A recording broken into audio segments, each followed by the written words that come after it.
యేసుక్రీస్తు నామములో బెతస్తా విడుదల పరిచర్ల తరపున మీకు ప్రేమపూర్వకమైన వందనాలు.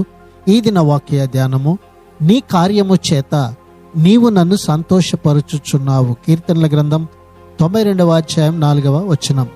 కలకాలం నిలిచి ఉండే నిజమైన ఆనందం సంపదల వల్లను కలిమి వల్లను రాదు.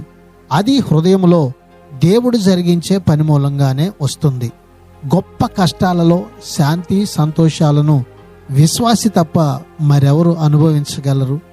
దేవుని పనులు, మానవ జాతి విషయంలో దేవుని చర్యల గురించిన సరి అయిన దృక్పథం, ఆయనపై సంపూర్ణమైన నమ్మకం, విధేయత విశ్వాసికి ఆనందం, ఉల్లాసాన్ని ఇస్తుంది.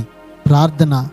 మహాపరిశుద్ధుడా, మహోన్నతుడా, జీవాధిపతి, మా మంచి యేసయ్య, నీ మహాకృపను బట్టి ప్రేమించి మరొక నూతన దినాన్ని మాకు ఇచ్చినందుకు నీకు వందనాలు, స్తోత్రాలు చెల్లిస్తూ ఉన్నాం. ఇదిగో ప్రభువా, ఈ దినాన నీ కార్యముల చేత ఈ నీ ప్రజలందరినీ కూడా సంతోషభరితులుగా మార్చమని యేసు ప్రశస్త నామములో ప్రార్థించి అడిగి వేడుకుంటున్నాము తండ్రి.